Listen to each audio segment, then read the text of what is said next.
Galit na galit ang prayle habang nakatayo sa harap ng simbahan. Pulang-pula ang kanyang muka at nanginginig ang kanyang tinig habang kausap niya ang mga sundalong Pilipino. Iniuutos kong hulihin niyo ang tao na yon. Huwag kayong mag-atubili. Kagabi lamang, tinangka niyang patayin ang aking buhay. Isa siyang lapastangan, isang mamamatay tao. Hindi ito ang unang beses. Ilan bang kapatid sa pananampalataya ang pinaslang ng demonyong yan? Kapag hinayaan natin siya magpatuloy, mauubos tayong lahat. Tahimik ang mga sundalo. Napatingin sila sa isa't isa. Halatang nagdadalawang isip. Kilala nila si Bernardo. Hindi ito mamamatay tao. Mabait ito at palaging maaasahan. Katulong ito lalo na ng mga magsasaka sa pagtatanim o pag-aani ng mga pananim. Ngunit ang tinig ng prayle ay makapangyarihan. Ang ilan ay galit. Napakuyom ang kanilang mga palad at ang iba naman ay napayuko na lamang.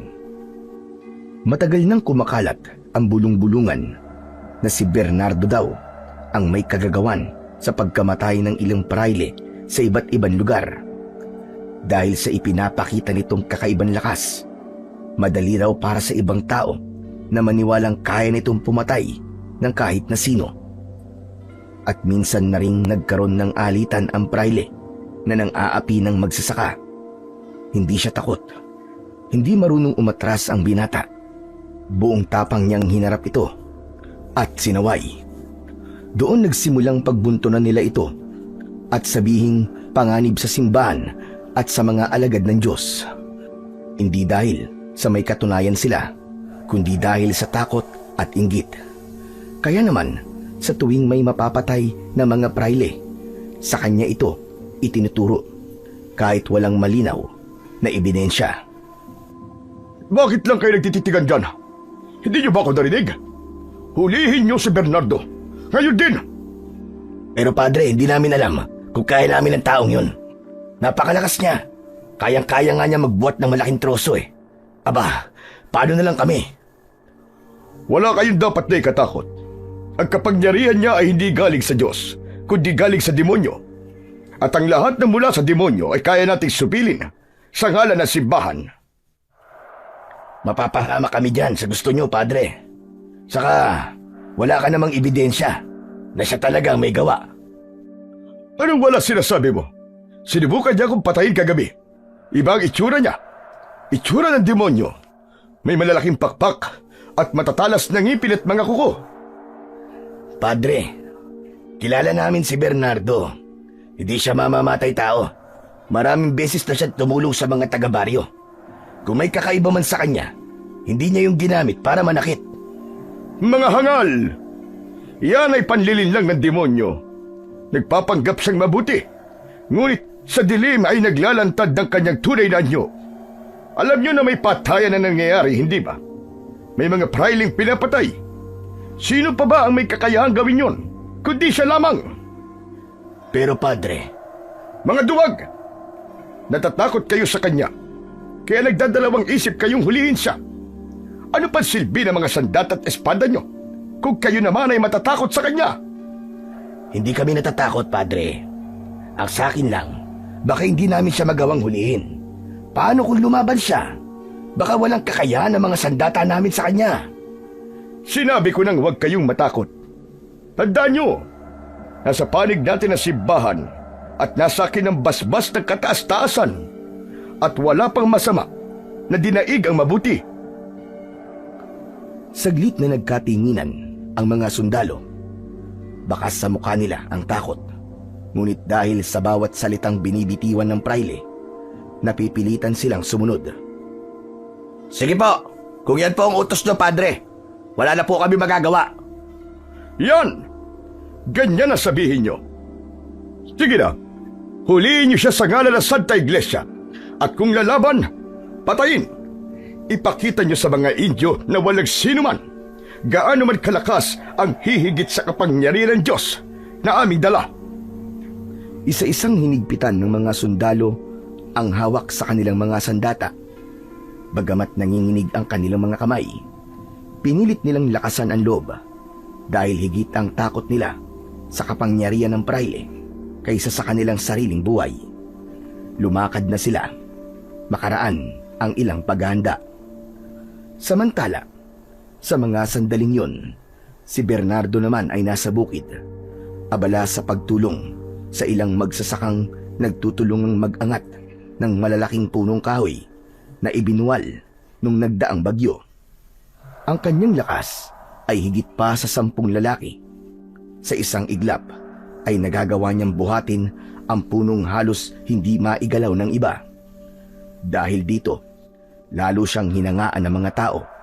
Ngunit kasabay din ito ay lalong lumaki ang inggit at pangamba ng mga praile at Kastila.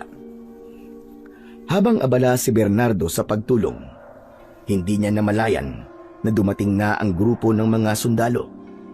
Maingat silang nagkubli sa masukal na damuhan. Mahigpit ang hawak nila sa kanilang mga sandata. Ang ilan ay pawisan ng noo. Ang iba naman ay napapatingin sa isa't isa na parabang nagtatanong kung tama ba ang kanilang ginagawa. Pinalibutan nila ang lugar at sa gitna ng lahat ng ito, nananatiling walang kamalay-malay si Bernardo. Maya-maya pa ay pinangunahan na ng isang sundalo ang kanilang sadya. Malakas ang boses nito, pero nanginginig. "Bernardo! Sa ngalan ng hari ng Espanya at ng Santa Iglesia, ikaw ay inutosang sumuko. Ikaw ay inaaresto sa paratang na pagpatay sa mga praile at paggamit ng kapangyarihan mula sa demonyo." Huminto si Bernardo sa ginagawa niya. Dahan-dahan niyang ibinaba ang malaking punong hawak at iginala ang paningin sa paligid. Isa-isa niyang tinignan ang mga sundalong nakapalibot sa kanya at doon niya napansin ang bigat at lupit ng kanilang pakay. Ngunit kahit may pagbabanta at mga sigaw, nanatili lamang siyang kalmado. "Uulitin ko, Bernardo! Sumuko ka na! Huwag mo nang gawing mahirap ang lahat!" "Bakit niyo ako uhulihin, mga kasama? Wala naman akong kasalanan sa inyo. At anong ibinibintang niyo sa akin? Wala akong pinapatay na praile."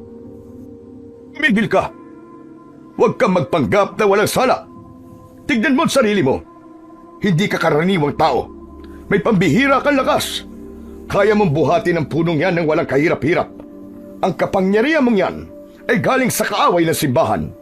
Isa kang panganib para sa lahat. Demonyo ba ang ibig mong sabihin? Yan na lang ba palagi ang sinasabi niyo kapag nakakakita kayo ng mga bagay na hindi niyo maipaliwanag? Tumigil ka! Kailanman ay hindi pa ako nagkakamali sa aking hinala. Hindi pa nagkakamali? Sigurado ho ba kayo dyan, Padre? O baka naman, inuunan niyo lang ang galit kaysa ang katotohanan? Sigurado ko sa mga sinasabi ko, Bernardo. Huwag mo ko binabastos. Isa kang lapastangan sa alagad ng Diyos. Lapastangan? Hindi ko nilalapastangan ng Diyos, Padre. Kayo ang lumalapastangan sa pangalan niya sa tuwing ginagamit niyong relihiyon para takutin at alipinin ang mga tao. Bakit, Padre? Natatakot ba kayo na may isang Indyo na mas malakas at mas matatag kaysa sa inyo? Walang Indyo ang hihigit sa amin. Kayo'y isinilang para maglingkod, hindi para umangat. Ang lakas mong yan ay sumpa at sisiguraduhin kong mawawala yan sa mundong ito. Sumpa? Sumpa, Padre? Regalo ito ng kalikasan, ng may kapal. Ibinigay sa akin para gamitin sa tama, para makatulong sa mga may hirap na aapi, para ipagtanggol ang mga walang laban. Kung may sumpa man, kayo yon! Ang kasakiman at pang-aabuso nyo sa bayan. Huwag kang magmalinis, Indyo.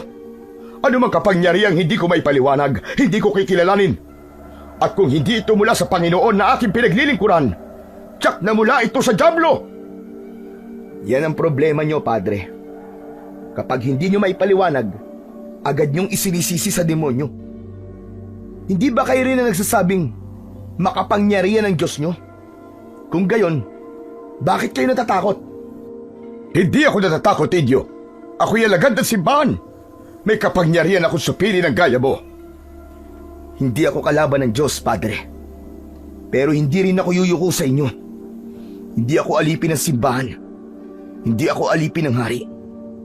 Anak ako ng bayang ito.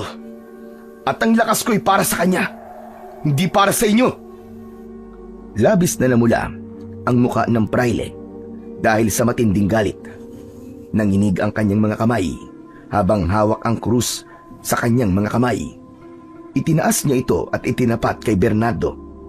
Ramdam niya na hindi lang siya ang nilalapastangan at nilalabanan ng tao, kundi maging ang kapangyarihan na kinakatawan niya. Tahimik na napatingin ang mga sundalo sa isa't isa. Naramdaman nila ang mas lalo pang pagbigat ng sitwasyon na para bang maski sila ay nahahati sa dalawa. Ang kanilang tungkulin bilang mga tauhan ng simbahan at korona at ang katotohanang totoo ang sinasabi ng binatang si Bernardo. Ngunit mas malakas pa rin ang takot nila dahil kung hindi nila susundin ang praile sa isang kumpas lang ng kamay nito, maaari silang maparusahan o ituring na taksil. Walang hiya kang Indio ka. Wala kang karapatang magsalita ng ganyan sa harap ko. Sasabihin ko kung anong gusto ko. Totoo naman, di ba? Sa halip na magturo kayo ng kabutihan, kayo natutong mandahas at mangalipin. Ang inyong mga dasal ay hindi para sa Diyos, kundi para sa inyong sariling kapangyarihan. Tumahimik ka! Ang bawat salitang lumalabas sa bibig mo ay kalapastanganan sa kataas-taasan. Hindi totoo yan. Dahil ang Diyos ko ay ang aking sandigan. Pero ang Diyos na yon ay hindi ang Diyos ng kasakiman at pagyurak sa mahihirap, kundi Diyos ng katarungan at kalayaan. Saglit na natahimik ang lahat sa huling sinabi ng binata, lalo na ang mga sundalo at ibang magsasaka na naroroon. Hindi nila maitatanggi na may bigat ang sinabi ni Bernardo at may katotohanang kumagat sa kanilang konsensya. Samantala ang praile ay mas lalo pang nagngit-ngit at halos mawalan na ng hininga sa galit. Hinarap nito ang mga sundalo. Ano pat nakatayo lang kayo riyan? Hulihin niyo na siya! Gapusin niyo! Pero Padre, wala naman siyang ginagawang masama talaga. Hangal! Ang hindi sumusunod sa simbahan ay kalaban ng simbahan, at ang kalaban ng simbahan ay kalaban ng Diyos! Ngunit di naman namin siya kayang patayin, Padre. Baka pwedeng pakiusapan na lang na mabuti. Tama na, Satsat!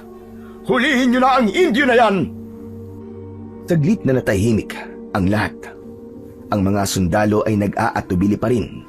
Nanginginig ang kamay nila habang hawak ang kanilang mga espada. Si Bernardo naman ay nakatayo lang, walang balak na umatras, ngunit wala din naman siyang balak na mag-umpisa ng laban. Nakikita ko ang takot nyo at hindi ko kayo masisisi. Para kayo nasa gitna ng nag-uumpugang mga bato. Kaibigan, huwag kayo mag-alala. Hindi ko kayo ituturing na mga kalaban. Dahil ang tunay na kalaban ay ang nasa likod ng utos na to. Kung ganun, Bernardo, sumama ka na lang sa amin na maayos. Nakikiusap ako sa'yo. Ayaw naming lumala pa ang gulo. Kung ako'y susuko, kaibigan, sino ang tutulong sa mga magsasakang ito? Dahan-dahang lumapit ang apat na sundalo. Nanginginig ang mga kamay. May hawak na lubid. Si Bernardo naman ay nakatayo lang. Hindi gumagalaw. Tila sinusubok ang loob ng mga sundalong lumalapit sa kanya. Pasensya ka na, Bernardo. Hindi namin pwedeng baliin ang utos ng hari at ang utos ng simbahan. Hindi ako kriminal. Ngunit kung yan ang kailangan para hindi kayo mapahamak, sige. Ito ang aking mga kamay. Isa-isang lumapit ang mga sundalo at iginapos na siya. Hindi gumalaw si Bernardo habang ang mga matay nakatingin sa langit. Dalhin siya sa bundok ng Montalban. Doon siya ikulong sa kuweba. At takpan ng malaking bato ang bungad nito. Ikulong siya doon. Magpakailanman. Duwag na praile. Ano sabi mo? Bakit ka bumubulong? Ano yon? Ngunit hindi na sumagot ang binata. Tahimik lang siyang nakasunod sa mga sundalo. Hindi siya tumutol at hindi rin nagpumiglas. Tila ba tanggap niya ang hatol ng mga makapangyarihan kahit alam niyang hindi siya nagkasala. Sa likuran, nakasunod ang praile, nakangiti. Ngiting punong-puno ng kayabangan at pakiramdam ng tagumpay. Mula sa bukid ay ilang oras din nilang nilakad ang papunta sa bundok ng Montalban. Masukal ang daan, madulas at mabato. Habang tumatagal, unti-unting lumamig ang hangin. Halos kalahating araw nilang nilakad ang matarik na daan. Paliko-liko at kung minsan ay kailangan pa nilang humawak sa mga ugat ng punong nakalitaw sa lupa para hindi madulas. Hanggang sa wakas, narating nila ang isang malaking kuweba na nasa pagitan ng dalawang naglalaki ang bundok. Doon dinala si Bernardo. Pagdating sa pinakaloob nito, agad nilang pinaupo si Bernardo sa isang malaking bato na nagsisilbing upuan. Doon siya tuluyang iginapos gamit ang mahaba at matitibay na tanikala na gawa sa bakal. Nilagyan siya sa kamay, sa paa at pinuluputan siya sa leeg. Ang bawat bakal ay mahigpit na hinila. Siniguradong walang paraan para siya ay makawala.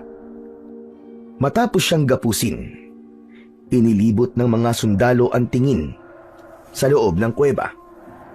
Madilim at malamig. Naaawa sila sa binata pero wala silang magawa. Bago sila umalis, pinagtulong-tulungan nilang ipagulong ang isang napakalaking bato at itinulak yun sa bungad ng kuweba. Halos matakpan ang buong pasukan. Nag-iwan lamang sila ng isang maliit na siwang sa ibaba kung saan makakapasok ng kaunti ang hangin at liwanag. At sa huli, iniwan na nila si Bernardo doon, malayo sa tao, malayo sa lahat. Samantala, sa loob ng kuweba ay tahimik lang na nakaupo si Bernardo. Ramdam niya ang bigat ng mga bakal na mahigpit na nakapulupot sa kanya. Ilang sandali pa, habang siya'y balot ng dilim, nagsimula siyang mag-isip. Bakit ganito? Ako na pagbibintangan na pumatay ng praile. Ako ang tumutulong sa mga tao. Ako na walang ibang hangad, kundi ang ipaglaban ng tama. Tapos ngayon, ay nakakulong. Napakagat ng labi si Bernardo at pinipigilan ang sarili na magalit. Samantalang yung tunay na may sala, nasa labas, malaya at patuloy na nagagawa ang kasamaan. Siya ang dapat na ikulong dito, hindi ako. Natigilan ang binata nang biglang sumagi sa isip niya ang kanyang ina. Alam niyang mag-aalala ito ng matindi sa kanya. Oras na malaman ito kung ano ang nangyari. Napayuko siya at napabulong. Ang nanay ko, wala siyang kasama. Paano na siya ngayon? Napakuyom ang kamao niya at buong lakas na hinila ang kanyang mga kamay upang kumawala sa kadena. Narinig sa buong kuweba ang tunog ng mabigat na kadena sa loob. Paulit-ulit niyang sinubukan. Nanginginig ang kanyang katawan sa sobrang puwersa. Pero ni isang kadenang nakapalupot sa kanya ay hindi niya naalis. Pawisan na siya at hingal na hingal matapos ang ilang subok. Sa huli, napasandal siya sa malamig na bato sa kanyang likod at pilit na pinakalma ang kanyang sarili. Hindi. Hindi pwede to. Hindi pwedeng dito ako mabubulok. Pagkatapos ng ilang pansubok, tuluyan ng bumigat ang kanyang katawan. Para bang lahat ng lakas na meron siya ay naubos na. Nakatitig lang siya sa kawalan habang ang tunog ng sarili niyang paghinga ang tanging maririnig sa loob. Dahan-dahan niyang ipinikit ang kanyang mga mata at isang mahabang buntong hininga ang kumawala sa kanya. Unti-unti nang pumasok sa isip niya ang mapait na posibilidad na baka nga wala na siyang pag-asa na sa kuwebang yun na siya mamamatay ng mag-isa. Hindi maaari. Ganito na lang ba talaga ang kapalaran ko? Naroon ang bigat sa dibdib niya, hindi lang dahil sa tanikala, kundi dahil sa pakiramdam ng pagkatalo. Para bang ang bawat segundong lumilipas ay naglalayo sa kanya, sa kanyang ina, sa kanyang bayan at sa kalayaan niyang gawin ang gusto niya, tulad ng pagtulong. Sa sandaling yun ay wala na siyang nagawa kundi ang yumuko. Samantala, sa isang simpleng kubo sa gitna ng bukid, nakaupo ang ina ni Bernardo sa may bintana. Sa kanyang tabi ay nakasindi ang isang lamparang halos maubos na ang langis. Hawak niya sa kanyang kamay ang tinahi niyang damit ni Bernardo. Dahan-dahan niya itong hinahaplos na para bang nandoon ang kanyang anak at suot yun. Sa kanyang mata ay bakasan lungkot at pag-aalala. Muli sa bintana, palipat-lipat ang kanyang tingin at bawat tao o aninong kanyang mapapansin na dumaraan ay umaasa siyang yun ang kanyang anak na parating. Gabi na at tulad ng dati, hindi mapakali si Aling Maria. Nakaugalian niya ng maghintay doon sa may bintana. Pero ngayong gabi, kakaiba ang kabog ng kanyang dibdib. Tila may mabigat na nangyayari na hindi niya mawari. Maigpit niyang niyakap ang damit ng kanyang anak at marahang napabulong. Halos parang isang dasal. Bernardo, anak. Nasaan ka na ba? Bakit hindi ka pa umuwi? Saan ka na naman ba nagsuot? Patuloy na nakatingin siya sa labas. Umaasang makita kahit anino man lang sa harap ng kanilang bakuran ang kanyang anak. Ngunit wala. Lumalalim na ang gabi, ngunit nananatiling tahimik ang buong paligid. Ilang sandali pa ay naramdaman na ng ginang ang pagbigat ng kanyang mga talukap. Antok na siya at di iisang beses siyang humikab. Ilang ulit niyang pinilit na manatiling gising upang may sumalubong sa kanyang anak. Ngunit mas nanaig ang pagod at panghihina ng kanyang katawan. Sinarado na niya ang bintana, saka muling umupo at sumandal sa upuang kawayan. Mahigpit ang kapit niya sa tinahing damit ng anak. Niyakap itong para bang yun na lamang ang nagbibigay ng lakas sa kanya. Hindi nagtagal na naigang antok. Unti-unting pumikit ang kanyang mga mata hanggang sa tuluyan na siyang nakatulog. Ngunit ilang sandali pa, bigla siyang nagulantang sa malakas at sunod-sunod na katok mula sa kanilang pinto. Mabilis at mariin yun. Tila may nagmamadali. Agad siyang kinabahan. Mabilis ang tibok ng kanyang dibdib. Sino yan? Ako po ito, Tia Maria. Si Joel po. Kaibigan po ni Bernardo. Pwede ko po ba kayo makausap? Nang mapagsino kung sino ang taong nasa labas, marahang binuksan ng ginang ang pinto at nakita niya ang lalaking nakasuot pa ng uniforme ng sundalo. Joel, halika, pumasok ka. Anong kailangan mo? Hindi agad nakasagot ang lalaki. Bagkus ay palingon-lingon ito sa paligid at siniguradong walang makakakita sa kanya. Mabilis siyang pumasok sa kubo at agad na isinara ang pintuan. Teka, ano bang ginagawa mo? Bakit isinara mo ang pintuan, Joel? Tia, may dala po akong masamang balita.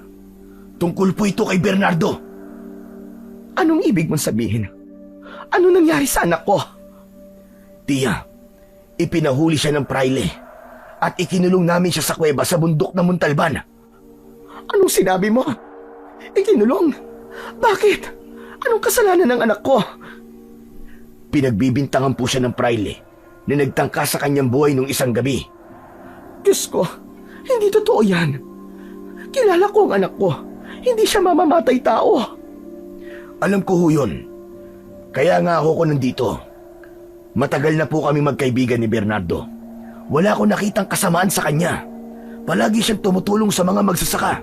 Palaging iniisip ang kapakanan ng iba. Kaya hindi ko matanggap ang bintang sa kanya. Nasaan siya ngayon? Sa kuweba ho, dun sa bundok. Dun siya ikinulong. Iginapos siya at tinabunan pa ng malaking bato ang bungad ng kuweba. Napahagulgol ang ina ni Bernardo. Tinakpan ang muka ng kanyang dalawang kamay. Ang anak ko. Paano mo nagagawang tiisin ng ganong kalupitan? Pasensya na po kayo, tiya. Wala akong nagawa laban sa utos ng praile. Kung kumontra ako, pati ako mapapahamak.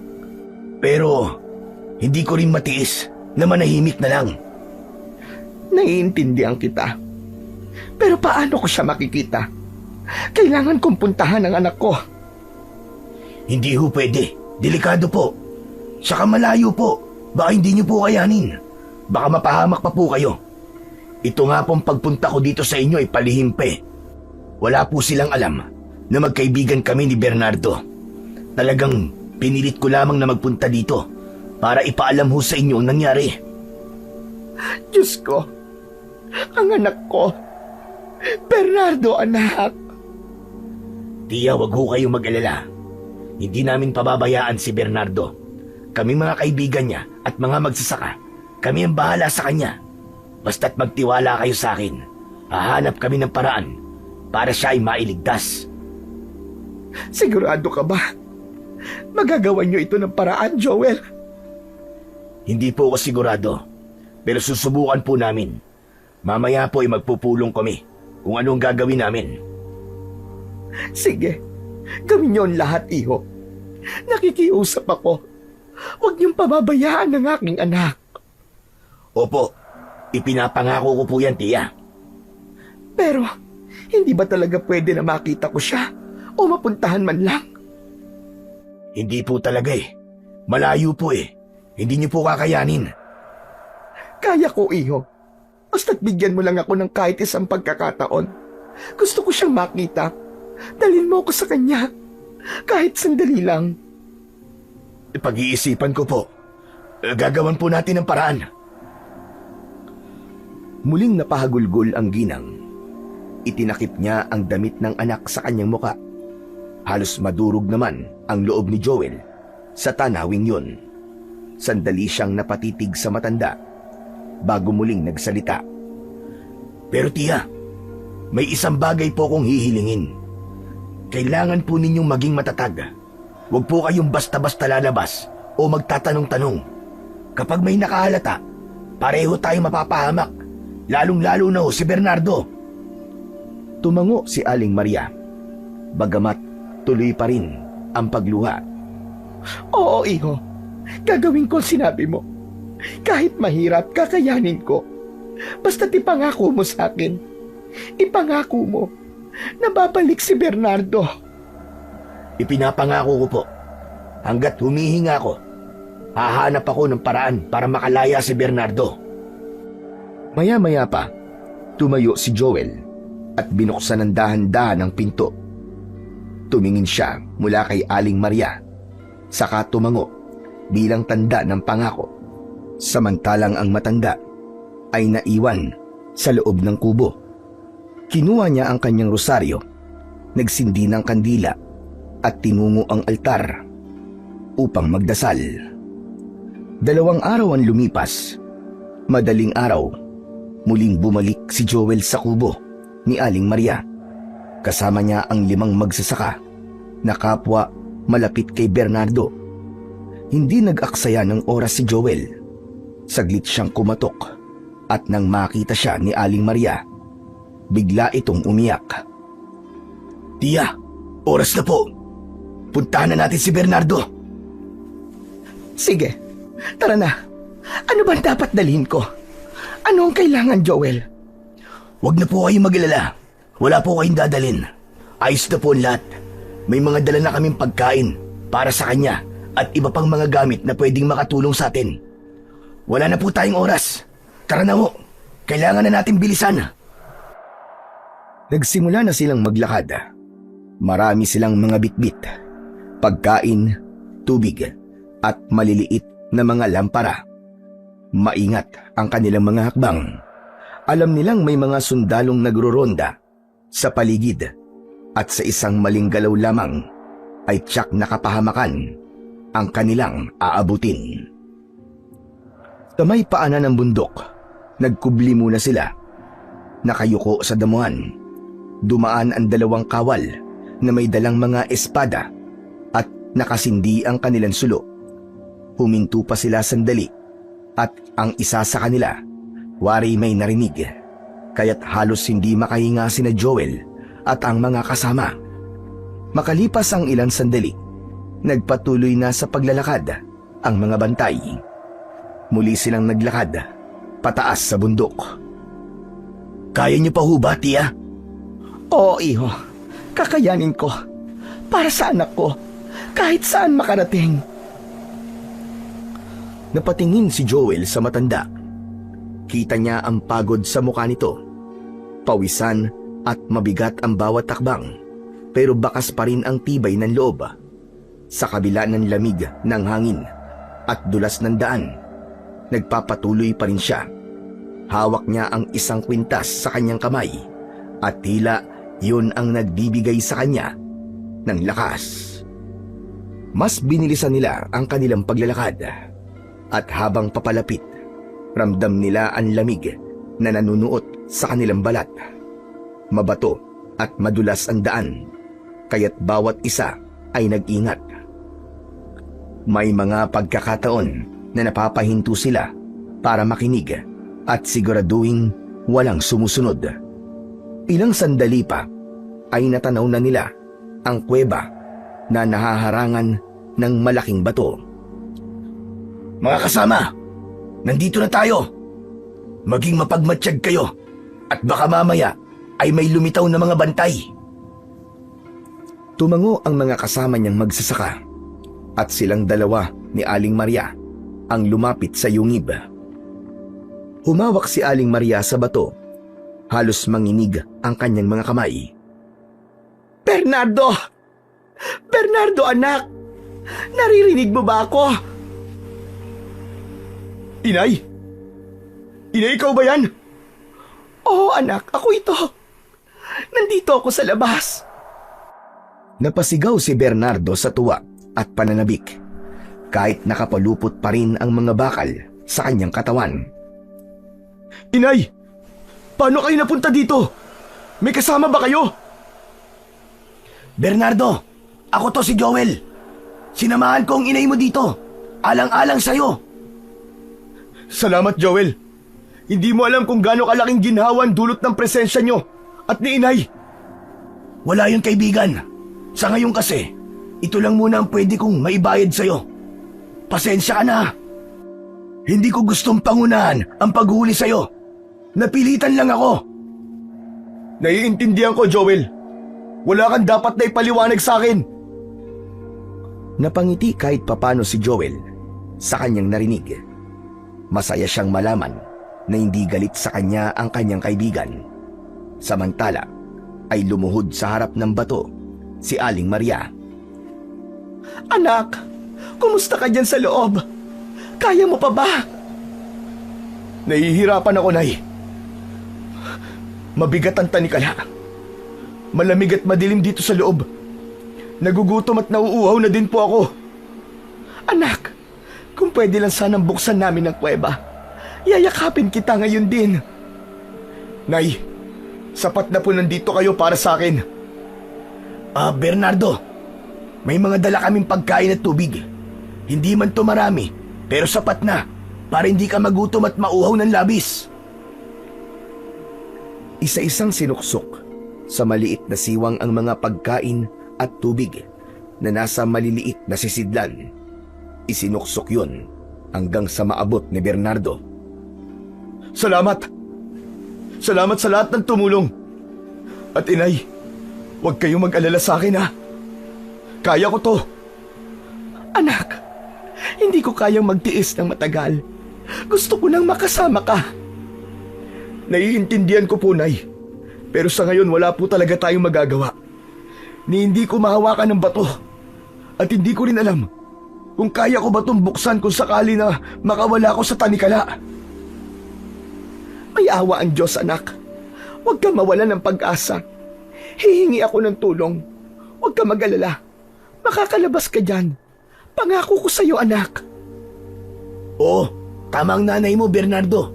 Huwag kang bibitiw. Kami ng mga kasama ko, gagawa kami ng paraan para makalaya ka dyan. Hahanap lang kami ng tamang tiyempo. Maghintay ka lang. Salamat sa inyo. Pero Joel, may gusto sana akong itanong. Tungkol doon sa bintang nila sa akin. Yung sa pag-atake at pagpatay sa mga praile. May alam ka ba tungkol dito? Kung ano na ang tinatakbo ng investigasyon. Sino ba talaga ang tunay na pumapatay? Pasensya ka na. Pero wala pa akong impormasyon. Sabi nila, nasarado na ang kaso kasi nahuli ka na. Hindi na sila naghanap pa ng ibang may sala. Bakit napakadali sa kanila? Napaniwalaan ako may kasalanan. Hindi ba sila nababahala na naroon pa rin sa labas ang taong yun? Dahil sigurado naman ako na wala talaga akong kasalanan. Siguro ay hintayin na lang natin na muling umatake at pumatay yung tao na yun. Baka sakali, Bernardo. Baka sakali, napakinggan ka nila. Hindi ko hihilingin ng ganon, Joel. Anak, ikaw pa ba ang magmamalasakit sa kanila? Hayaan mo mangyari sa kanila yon. Karma yun sa kanilang lahat. Dahil lang bibintang sila at nagpaparusa ng walang kasalanan. Hayaan niyo na po, inay. May Diyos naman po na nakakaalam ng katotohanan. Hindi sila ang huhusga sa huli. Pero anak, Joel, ikaw na ang bahala sa inay. Siguraduhin mong ayos ang kalagayan niya palagi. Ikaw na muna ang magbantay sa kanya. Oo, Bernardo. Ako na ang bahala. Sisiguraduhin kong hindi ko pababayaan ang inay mo. Muling lumapit si Aling Maria sa siwang ng malaking bato. Nanginginig ang kanyang kamay habang inilalabas mula sa kanyang bulsa ang kwintas na may lumang medalyon. Maraan niya itong isinuksok sa siwang. anak, tanggapin mo ito. Ito ang magiging ilaw mo sa gitna ng dilim. Isuot mo palagi, lalo na kapag matutulog ka. Huwag mo itong aalisin sa katawan mo. Baka sakaling maawa siya at tulungan ka niya. Po? Ano po ba ito, inay? Saka ano pong ibig niyo sabihin? Sino pong tutulong sa akin? Basta, huwag ka na magtanong. Malalaman mo din ang sagot, anak. Sa ngayon ay sundin mo muna kung anong sinabi ko sa'yo. Sige po, inay. Salamat po. Bernardo, pasensya ka na. Pero kailangan na naming umalis. Hindi ligtas ang lugar na to. May mga bantay na pupunta dito mamaya. Baka maabutan pa kami. Naiintindihan ko, Joel. Sige, umalis na kayo. Mag-iingat kayo sa pagbaba. Salamat sa pagmamalasakit mo sa amin, inay. Ingatan niyo ang inyong mga sarili. Sige, Bernardo. Babalik na lang kami ulit para magdala ng pagkain at inumin. At kung may bagong balita, ipapaalam ko kagad sa'yo. Sa huling pagkakataon, idinikit ni Aling Maria ang kanyang muka sa malamig na bato. Sa paraang yun, ay tila ramdam na rin niya ang kanyang anak. At pagkatapos nun, ay bumaba na sila. Iniwan na nila ang kuweba at si Bernardo. Naglakad na sila pababa ng bundok.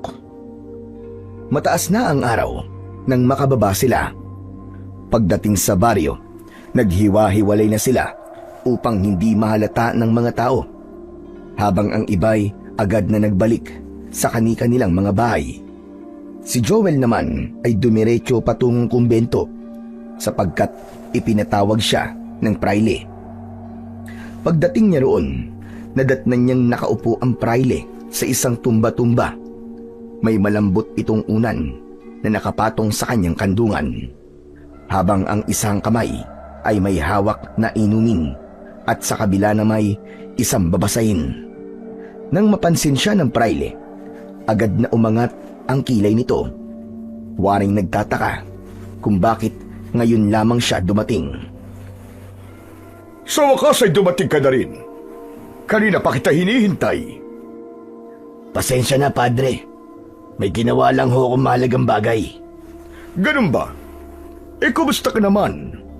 Nakapagpahinga ka ba matapos ang matagumpay nating pagkakahuli sa binatang si Bernardo? Opo, ayos lang. May inilagay ka bang bantay sa yungib? Baka mamaya ay makatakas ang binatang yon. Imposible po yun. Sa bigat at kapal ng kanyang tanikala at sa laki ng batong nakaharang sa kuweba, hindi na siya makakalabas.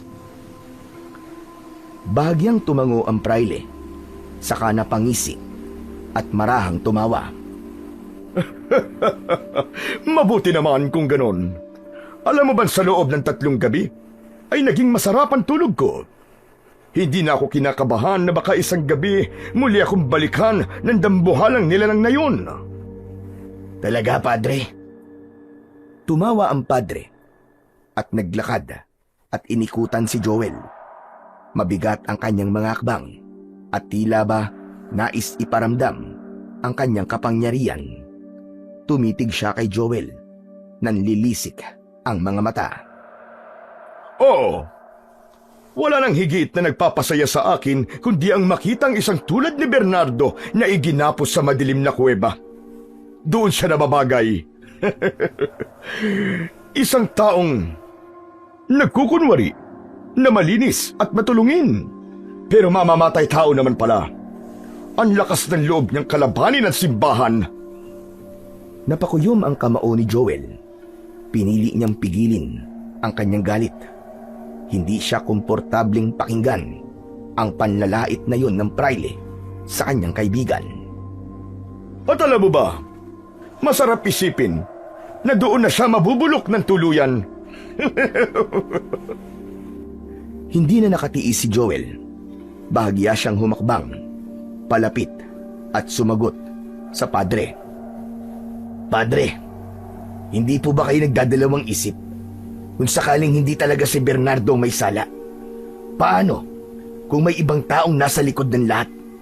Paano kung muling may sumalakay o pagtangkaan kayong patayin sa mga susunod na araw? Nag-aalala ka sa akin? Bahagyang tila tumigil sa paghinga ang praile. Nakatitig ito ng malagkit sa muka ng binata. Tinignan niya ito mula ulo hanggang paa at saka kinagat ang kanyang mga labi. Hindi kumibo si Joel. Nanigas ang panga niya sapagkat hindi siya komportableng makitang pinagmamasdan siya ng ganoon. Mabilis siyang nag-iwas ng tingin. Bakit hindi ka makasagot? Sabihin mo sa akin, iho. Nag-aalala ka ba talaga sa akin? Padre, iniisip ko lang ang seguridad ninyo. Walang kasiguraduhan ng lahat hanggat hindi natin nahahanap ang tunay na salarin. Biglang tumayo ang praile at sa paglapit nito ay inilapat pa ang kamay sa balikat ni Joel. Hinaplos niya ito ng banayad. Biglang nag-init ang tenga ng binata at agad na umatras upang alisin ang kamay ng praile sa kanyang balikat. Huwag kang mahihiya, iho. Wala namang ibang makakaalam. Maliban na lamang kung ikaw mismo ang magsasabi. Pasensya na ho, Padre. Pero hindi ko gusto ang ginagawa nyo. Napakunot ang noo ng pari, pero hindi ito umatras. Sa halip, bahagya pa siyang ngumiti. Alam mo bang malayo ang mararating mo kung gugustuhin mo? Maaari kong itaas ang iyong ranggo. Hindi ka na basta-basta kawal lamang. Magiging kapitan ka. Magiging tanyag ka sa buong bayan. At magiging malapit ka sa akin. Hindi ko kailangan ng ranggo. Kapalit naman ang aking dangal. Tumigas ang anyo ng praile. Nabura ang ngiti at napalitan ng malamig na titig. Sigurado ka ba, iho? Alam mo bang isang malaking oportunidad ang tinatanggihan mo? Ano bang akala mo sa sarili mo, ha? Hindi porket masipag ka at tapat sa iyong tungkulin ay agad kang aangat. Hindi ganoon ang mundo. Kung gusto mong tumaas ang ranggo, dapat marunong kang kumapit. At ako ang tamang tao para kapitan mo. Padre, pasensya na. Pero hindi ko talaga kayang gawin ang sinasabi ninyo. Bagyang lumapit pa ang padre. Halos idikit na nito ang muka sa tenga ni Joel. Amoy ng binata na nakainom pala ito ng alak. Sayang. Akala ko pa naman ay matalino ka. Pero kung ayaw mong sumabay sa agos, ayos lang. Ikaw din naman ang malulunod. Isa kang malaking hangal. Kung yun po ang tingin nyo sa akin, ayos lang. Wala ho akong pakialam. Dahil importante sa akin ang aking dangal. At kahit kailan, hanggat kaya, gagampanan ko ang aking tungkulin ng tama at malinis. Huwag kang magpakampante. Alam mo na sa akin ang kapangyarihan. At kapag ako ang kumalaban sa'yo, baka pati ikaw sumunod sa yapak ni Bernardo. Nanlamig ang binata. Ngunit pinilit niya ang kanyang sarili na kumalma. Mahinahon pa rin siyang nagsalita.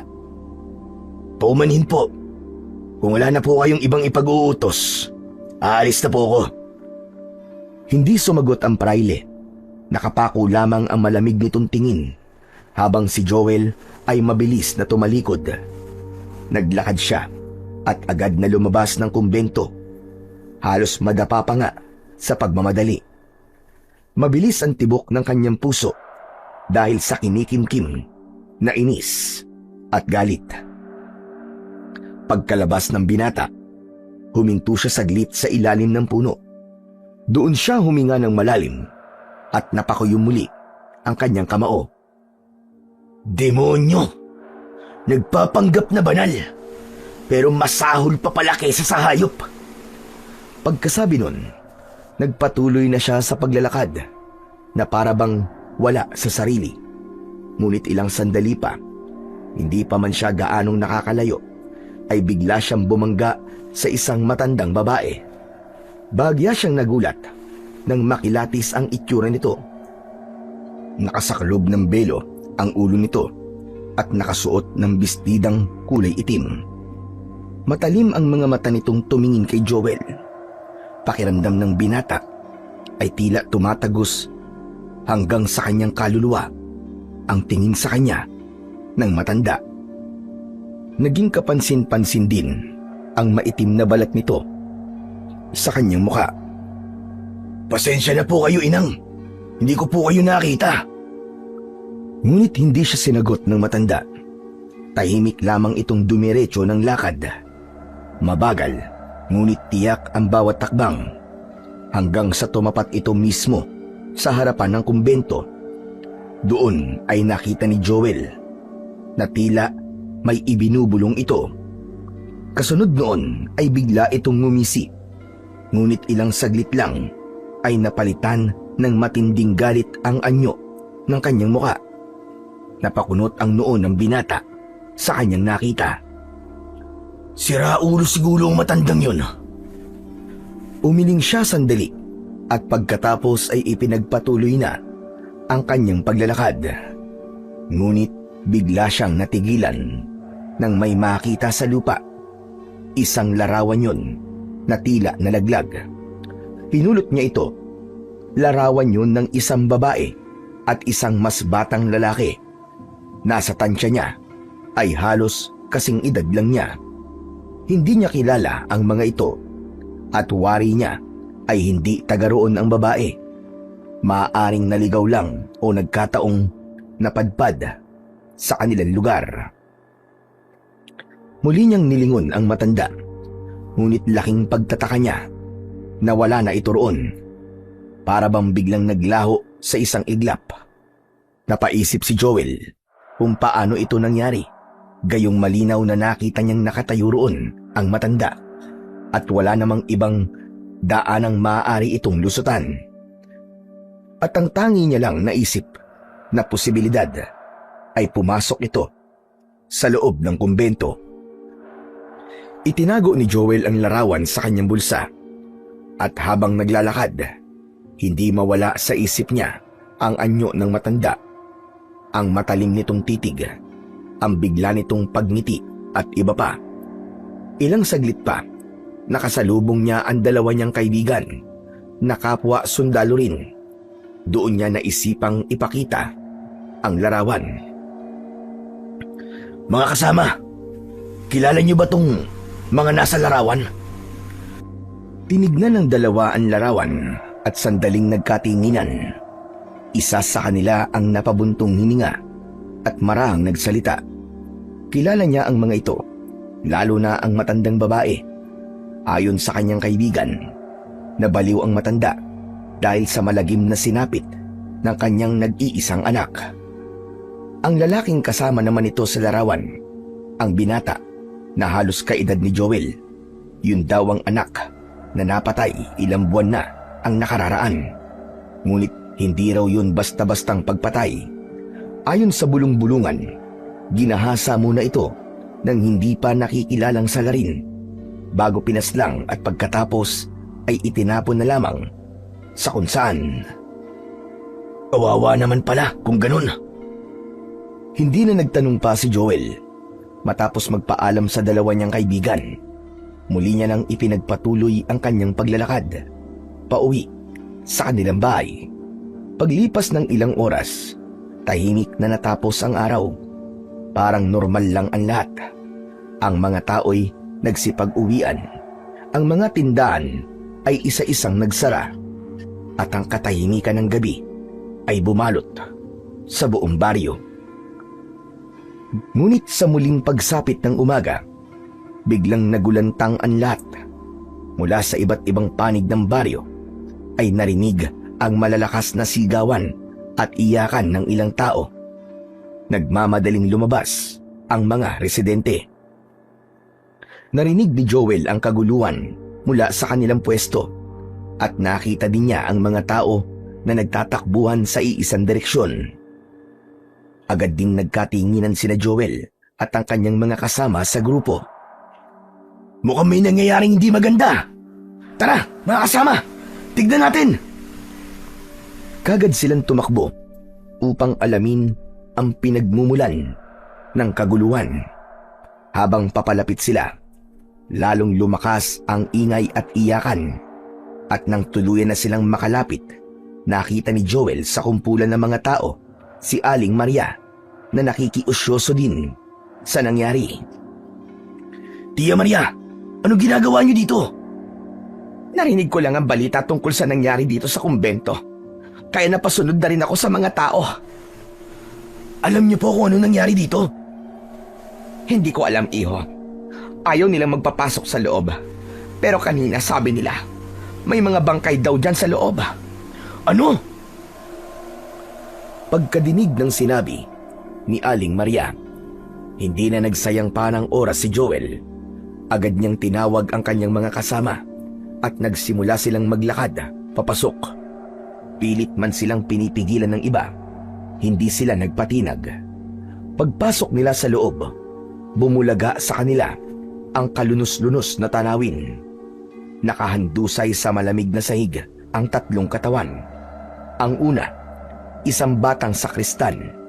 Nakadilat ang mga mata na parabang namatay sa matinding takot.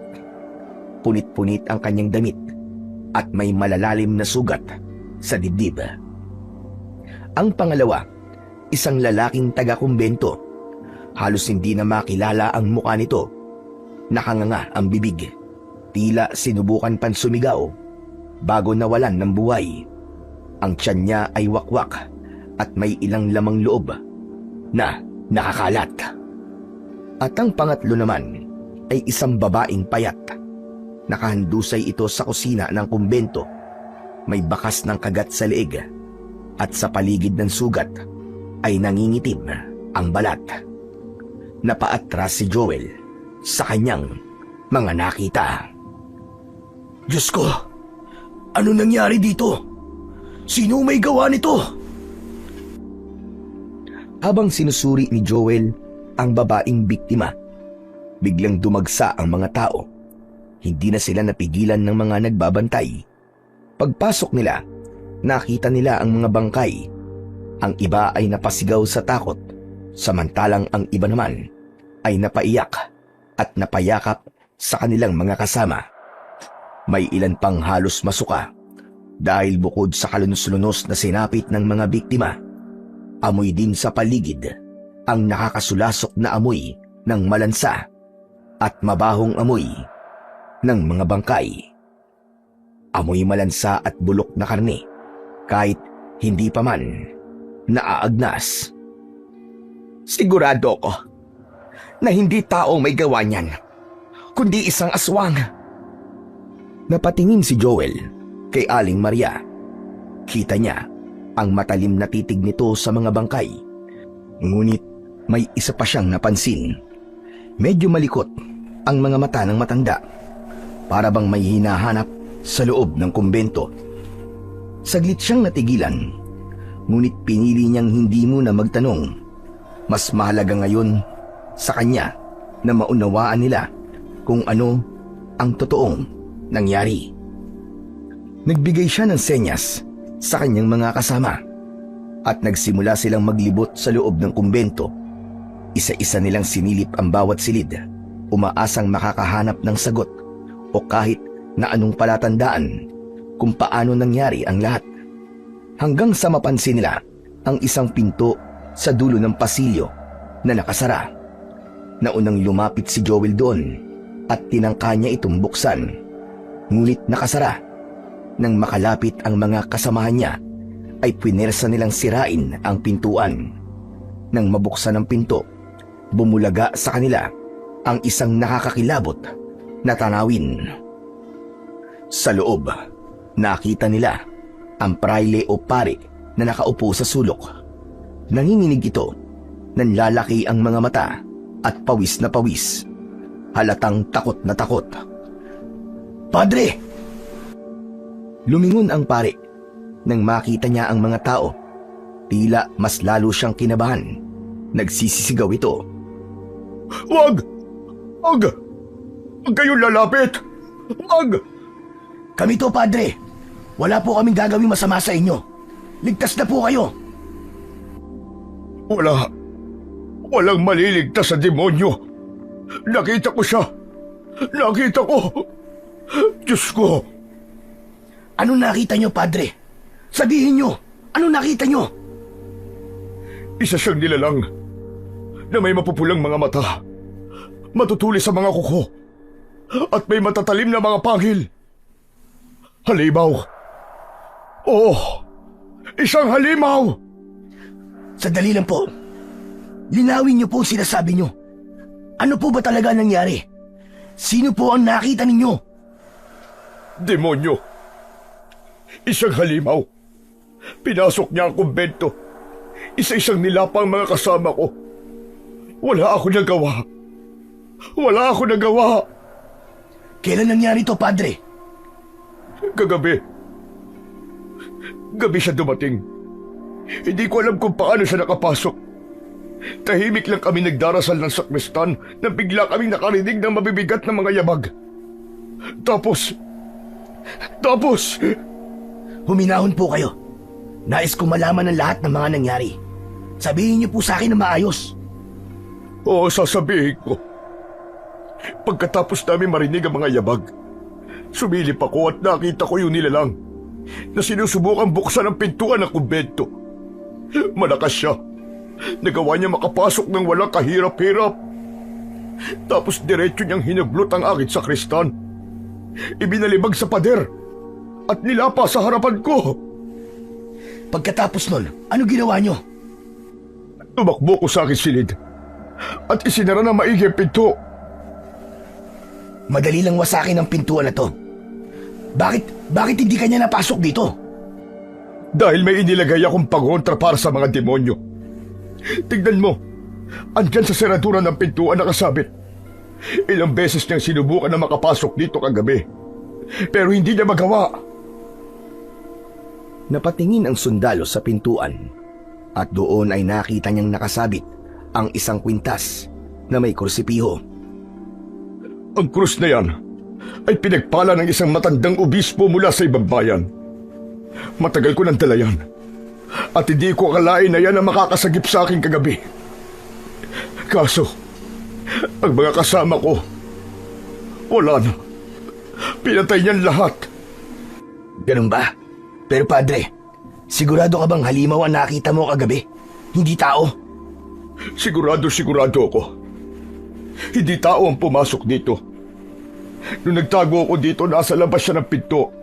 Umuungol. Kinakalampag ang mga dingding. Ito rin ba ang halimaw na una nagtangka sa'yo? Hindi agad nakasagot ang praile. Kita sa kanyang muka ang pag-aalinlangan. Pinagpapawisan siya habang nakatitig kay Joel. Sa kadahan-dahang lumingon sa mga tao sa paligid. Lahat ng mga mata ay nakatuon sa kanya. Naghihintay ng kanyang sagot. Oo, siya rin. Siya rin yun. Siya rin ang halimaw na unang umatake sa akin. Hindi ako maaaring magkamali. Iisa lang ang anyo. Iisa lang ang lakas niya. Biglang nag-ingay ang mga tao sa paligid. Nagsimulang magbulungan. Si Joel ay napabuntong hininga at saglit na napangiti dahil nararamdaman niyang malaking tulong ang sinabing yun ng praile para mapalaya ang kaibigan niya na si Bernardo. Sa gitna ng ingay ay biglang nagsalita si Aling Maria. Kung ganon, padre, hindi si Bernardo nagtangka sa buhay mo. May ibang may kagagawan yan. Hindi magagawa ng anak ko. Nabalikan ka dahil nakakulong siya sa kuweba. At paano ko nakatakas siya? Paano ko nakawala pala siya? Kaya niya ako binalikan. Imposible yan, padre. Hindi magagawang tumakas ng anak ko.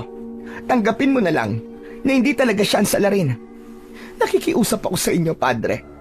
Pakawalan niyo na ang anak ko dahil wala siyang kasalanan. Hindi ako pwedeng basta maniwala sa salita lang. Hanggat hindi ako sigurado na wala nga siyang kinalaman sa mga pag-ataking ito, mananatili siyang nakakulong. Ibinaling ng praile ang kanyang paningin sa mga sundalo. Kayo! Umakyat kayo kagad ng bundok. Tignan niyo kung nandun pa ang Bernardo na yon. Opo, padre. Pupuntahan ko po siya ngayon. Nagkatinginan ng bagya si Aling Maria at Joel. Napangiti si Joel. Naisip niyang magandang pagkakataon yun para muling makausap ang kaibigan niya at madalhan ng pagkain at inumin. Samantala, habang nagkakagulo sa baryo, si Bernardo naman ay payapang nakahiga sa malapad na bato sa loob ng kuweba. Tulog na tulog siya at naririnig pa ang mahina niyang paghilik. At sa kalaliman ng kanyang pagtulog, dinalaw siya ng isang panaginip. Sa umpisa ay malabo ang tanawing kanyang nakikita. Ngunit habang tumatagal, unti-unting nagiging malinaw hanggang sa makita niya na may lalaking palapit sa kanya. Ang lalaking yun ay may matikas na tindig at parang may kakaibang liwanag na bumabalot sa kanyang kabuuan. Hindi nagsalita agad ang lalaki, bagkus ay nakatitig lang ito kay Bernardo. Naglakad ito palapit sa kanya. Iniunat ang kamay at hinawakan ng medalyon na nakasabit sa kanyang leeg. Teka, anong ginagawa mo? Huwag mong hawakan yan! Bagyang ngumiti ang lalaki sa kanya. Ilang sandali pa ay naramdaman niya ang malamig na kamay ng lalaking yun nang bagyang dumampi ito sa kanyang dibdib. Bigla siyang nakaramdam ng kaba at matinding takot nang maisip ang posibleng nangyari sa kanya. Sandali lang. Huwag mong sabihin, patay na ako. At narito ako ngayon sa... Bigla siyang natigilan nang biglang tumawa ito. Napakunot ang kanyang noo at hindi maunawaan kung ano ang nangyayari. Ilang sandali pa, ang medalyong hinawakan ng lalaki ay bigla na lamang nagliwanag. Matingkad, masakit sa mata, at halos masilaw si Bernardo sa tindi ng liwanag. Teka! Ano nangyayari? Ano nangyayari?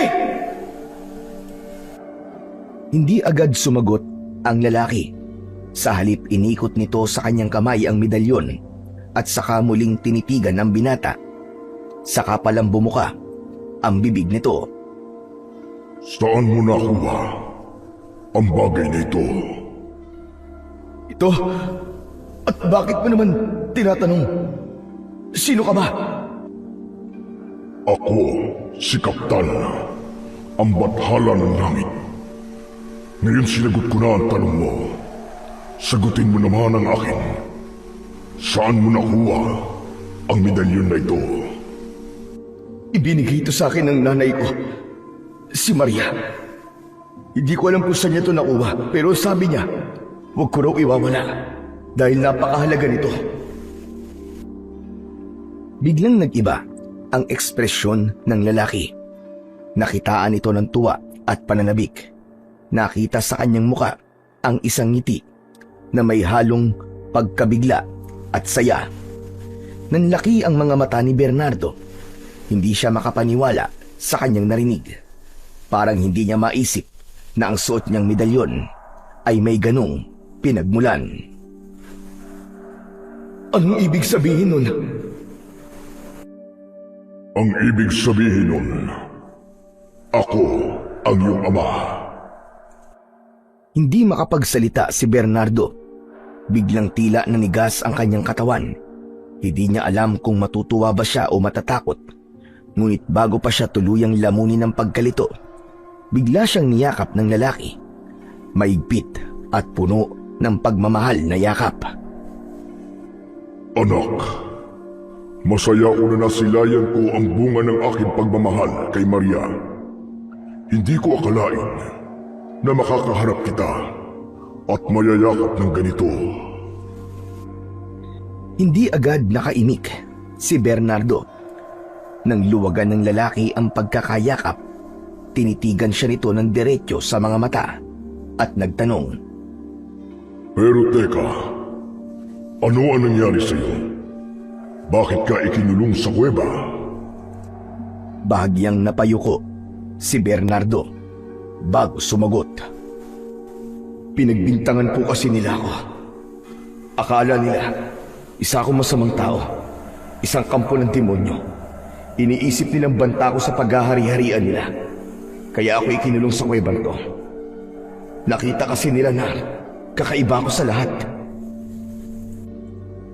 Hindi ka nararapat sa kuweba na yon. Hindi ka isang demonyo. Ikaw ay aking anak. Mula ngayon, ay makakalaya ka na. Ipagkakaloob ko sa iyo ang dagdag na lakas, tigas ng katawan, at isang malakas na kapangyarihan na kayang pumuksa ng sino magkaaway. Hindi ka na masasaktan ng kahit na sino, aking anak.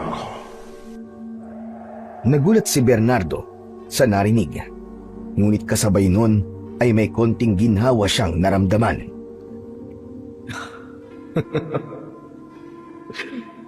Salamat po.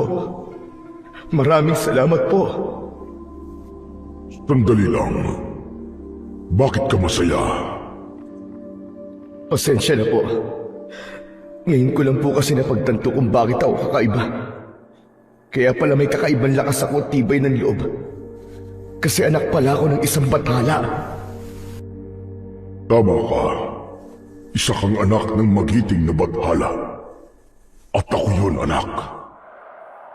Pero, bakit ngayon lang po kayo nagpakita? Saglit na natahimik ang bathalang si Kaptan bago ito sumagot. Hindi madali ang ating kalagayan, anak. Ang mga bathala at mga mortal ay may pagitan. Hindi sila maaaring magsama na matagal. Ngunit tinawag ako ng medalyon. Ipinakita nito sa akin na may isang nilalang na nangangailangan ng aking tulong. Hindi ko kayang ipagwalang bahala ang aking sariling kadugo. Kaya narito ako ngayon upang tulungan ka dahil ikaw ay mahalaga. Hindi ko po alam ang mararamdaman ko ngayon, Ama. Pero masaya po ako. Biglang tumulo ang luha ng binata habang tinititigan ang kanyang ama. Salamat po at nagpakita po kayo sa akin. Akala ko iniwan na ako ng aking ama dahil sa kakaiba kong kakayahan. Akala ko dahil salot ako. Ngumiti si Kaptan at marahang inilagay ang kamay sa balikat ni Bernardo. Hindi ka salot, aking anak. Mamaya pagising mo, bumangon ka. Lumabas ka sa kuweba at ipakita mo sa mundo na hindi ka dapat katakutan. Ikaw ay biyaya at hindi isang sumpa. Pero paano po ako makakalabas? Nakagapos po ang aking mga kamay, paa at leeg, at natatakpan po ng isang napakalaking bato ang bungad ng kuweba. Kahit anong gawin ko, siguradong hindi ko yun maaalis. Biglang natawa si Kaptan, tila ba naaaliw sa pag-aalala ng binata. Kaya mo yun, anak. Kaya mo. Habang suot mo ang medalyon, ako ang lakas at gabay ng langit ay mananatili sa iyo. Kaya wala kang dapat na ipag-alala. Pagkatapos sabihin yun, muling lumabo ang paligid. Unti-unting naglaho ang anyo ng bathalang si Kaptan. Ngunit naiwan sa puso ni Bernardo ang init ng kanyang yakap at ang mga salitang kanyang panghahawakan. Nang magising si Bernardo mula sa pagkakatulog, nasa loob pa rin siya ng kuweba. Malamig pa rin ang simoy ng hangin at madilim ang paligid. Ngunit may nagbago na. Hindi na siya malungkot.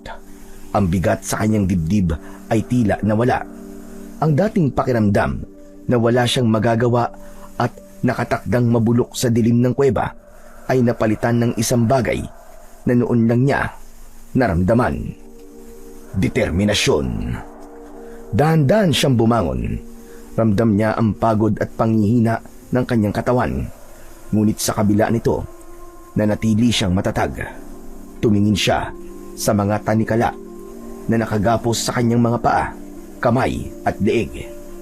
Inabot niya ang isa sa mga tanikala at handa na sana siyang subukang alisin ito kahit walang kasiguraduhang kakayanin niya nang bigla siyang may narinig na tinig mula sa labas.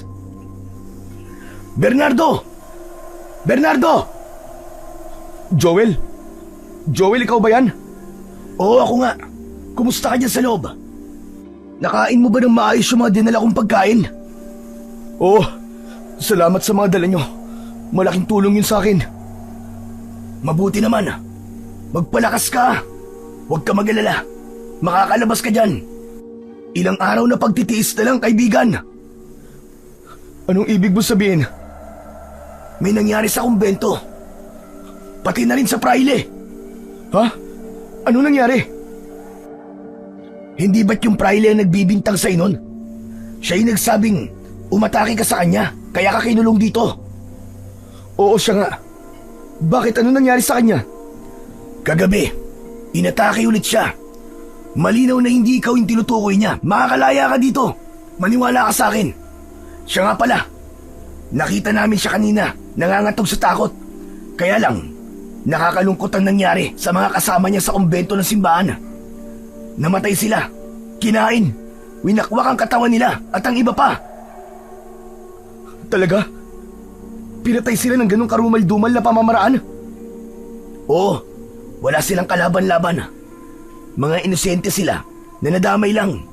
Ang sabi-sabi, mukhang yung praile lang talaga ang pakay ng aswang na yun. Aswang? Sigurado ba silang aswang ang may gawa? Ayon sa kwento ng praile, nakita niya mismo ang aswang. May mahahaba at matatalim na kuko. Mapula ang mga mata. Kung totoo nga yun, delikado yan. Baka may iba pang masaktan. Kawawa ang mga kababaryo natin. Gusto ko sanang tumulong. Gusto kong mahuli ang aswang na yun at pagbayarin siya sa mga inosenteng pinatay niya. Para na rin mapatunayan kung wala akong kasalanan. Na siya ang tunay na may gawa at hindi ako. Huwag mo na munang alalahanin yun sa ngayon. Ang importante, may pag-asa na makakalaya ka na. Salamat, Joel. Salamat sa pagtitiwala mo sa akin. Matagal na tayong magkaibigan, kaya alam kong hindi mo kayang gumawa ng masama. Nagpatuloy pa ang kanilang pag-uusap. Ngunit makaraan ng ilang sandali, nagpaalam na si Joel. Alam niyang kailangan na siyang umalis dahil siguradong magtataka ang praile kung bakit hindi pa siya nakakabalik. Ngunit bago umalis, ay isinuot niya sa siwang ang dala niyang mga pagkain para sa kaibigan. Bernardo, mag-iingat ka dyan ha. Huwag ka mawala ng pag-asa. Kumain ka ng maayos at uminom. Huwag mong pabayaan ang sarili mo dito. Oo kaibigan, gagawin ko yan. Salamat sa mga dala mo. Salamat sa mga pag-aalala mo sa akin. Isa kang tunay na kaibigan. Hindi ko tuloy alam kung paano ko mababayaran ang mga utang na loob ko sa'yo. Huwag mo na munang isipin yon, wala yon. O siya, aalis na ako. Sige, mag-iingat ka. Tumayo na si Joel at nagsimulang maglakad pababa ng bundok. Samantala, matapos umalis ni Joel, nanatiling tahimik si Bernardo sa loob ng kuweba. Hinawakan niya ang kanyang medalyon at sa sandaling yun, parang naramdaman niya ang kakaibang enerhiya na dumadaloy mula rito. Bigla itong lumiwanag. Sa unang pagkakataon, malinaw niyang nakita ang paligid. Napansin niya ang ilang kalansay na nakakalat sa paligid. Nakaramdam siya ng awa sa mga ito, lalo pat naisip niyang naging kaparehas sila ng kanyang naging kapalaran. At maaaring mas masahol pa ang nangyari sa mga ito. Maswerte pa ako dahil may kaibigan ako at ina na nakaalalay sa akin. Bigla siyang naluwa nang maisip na maaaring walang dumating na tulong sa mga taong yon. Ngunit bago pa siya malugmok sa lungkot, naramdaman niya sa kanyang dibdib at mga kamay ang malakas na enerhiyang dumaloy mula sa medalyon. Ang liwanag nito ay bumalot sa kanyang katawan at inalis ang lahat ng kanyang mga nararamdamang sakit at panghihina. Muling hinawakan ni Bernardo ang mga tanikala sa kanyang kamay. Ang bawat bakal ay mabigat, ngunit kayang-kaya niya itong iangat ng walang kahirap-hirap. Sinubukan niya itong hilahin. Sa una ay dahan-dahan lang, pero makaraan ng ilang saglit, pinwersa niyang hilahin ang magkabila ang dulo nito. Naramdaman niya ang bahagyang pagyanig ng lupa sa ilalim niya, ngunit hindi siya natakot. Sa halip ay mas lumakas pa ang kanyang determinasyon. Biglang napansin ni Bernardo na ang liwanag mula sa medalyon ay kumislap ng mas maliwanag pa at tila dumadaloy ito sa mga bakal ng tanikala. Unti-unti, naramdaman niya ang kakaibang init at banayad na puwersa na unti-unting nagpalambot sa metal.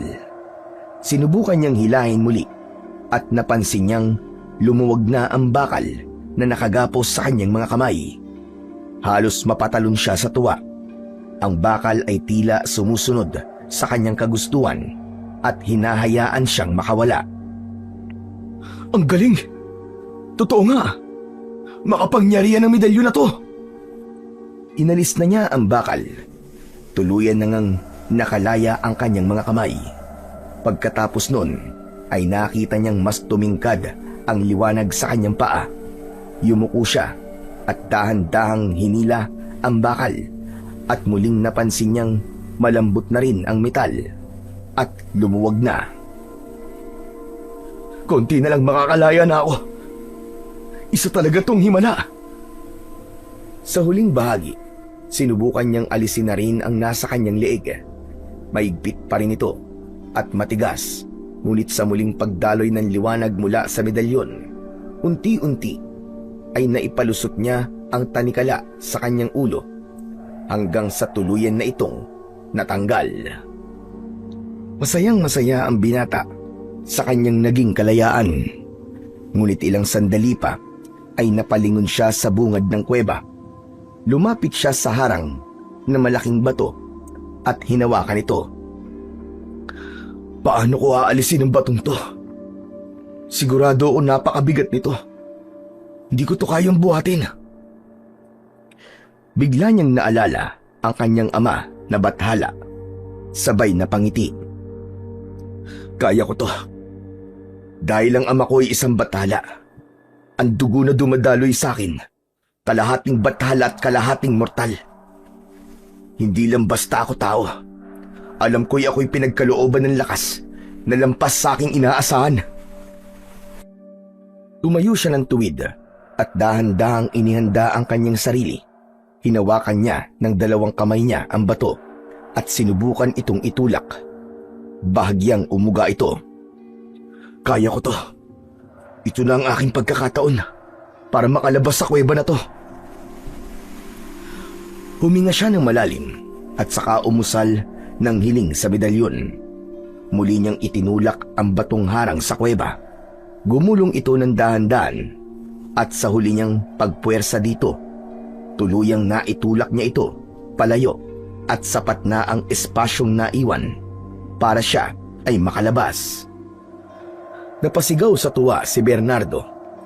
Masaya siyang pinagmasdan ang kanyang mga kamay at paa na malaya na. Ngunit bago pa siya maging masaya ng tuluyan, biglang may narinig siyang kaluskus mula sa likod ng mga puno. Lumingon siya at doon niya nakita si Joel. Nakalinya sa pagitan ng mga puno. Ang mukha nito ay puno ng pagtataka at hindi maipaliwanag ang pagkamangha. Paano mo nagawa yun? Natigilan si Bernardo. Hindi niya alam kung paano ipapaliwanag ang totoo sa kanyang kaibigan. Batid niyang ang kababalaghan na naganap ay lampas sa pangkaraniwan at baka hindi maintindihan ni Joel kung paano ipapaliwanag ng detalyado. Lumapit ng dahan-dahan si Joel. Ibig sabihin, nakakalabas ka? Bakit hindi mo sinabi sa akin kanina? Hindi makasagot si Bernardo. Nakatitig lang siya sa mukha ng kaibigan at pagkatapos ay huminga siya ng malalim bago sumagot. Ngayon ko lang to nagawa, Joel, maniwala ka. Dahil yon sa medalyon na ibinigay sa akin ni nanay. Nalaman ko na kaya ko palang makalaya. Kanina ko lang to nadiskubre. Ngayon lang? Totoo ba yung sinasabi mo? Bernardo, magkaibigan tayo, di ba? Bakit naglilihim ka sa akin? Wala akong nililihim sa'yo. Totoo ang sinasabi ko. Ngayon lang ako nakalabas. At kung iniisip mo na ako ang umatake sa praile, hindi. Hindi ko gagawin yun. Hindi ako isang halimaw. Talaga? Hindi ikaw? Oo, Joel. Wala akong kinalaman sa mga nangyari. Ang kapangyarihang to, hindi ko kailanman gagamitin sa masama. Gagamitin ko to sa mabuti. Napatingin si Joel sa kanya at nakaramdam ng konting ginhawa. Sige, naniniwala ako. Pero ano na ang plano mo? Kung babalik ka sa baryo, baka lalo ka ng pagginalaan at maaaring matakot din ang mga tao sa'yo. Baka mas lalong lumala ang sitwasyon. Alam ko yun. Wala akong balak na bumalik sa baryo bilang ako. Teka, anong ibig mo sabihin? Babalik ako doon bilang tagapagtanggol ng baryo. Itatago ko ang tunay kong pagkakakilanlan at aalamin ko kung ano talaga ang sanhi ng mga patayan. Lumapit ng bagya si Joel kay Bernardo at tinapik ang balikat nito. Pero paano mo yung gagawin? Delikado ang plano mo. Baka mahuli ka. Bakit? Wala ka bang bilib sa akin? May tiwala naman ako sa'yo eh. Ikaw pa ba? Pero seryoso, poprotektahan ko talaga ang mga tao. Hindi ko hahayaang maulit pang nangyari sa kumbento. Gusto mo samahan kita? Huwag na, Joel. Hayaan mo na ako. Ayokong madamay ka at ayokong mapahama ka ng dahil sa akin. Hindi, Bernardo. Kasama mo ako dito at hindi kita pwedeng pabayaan.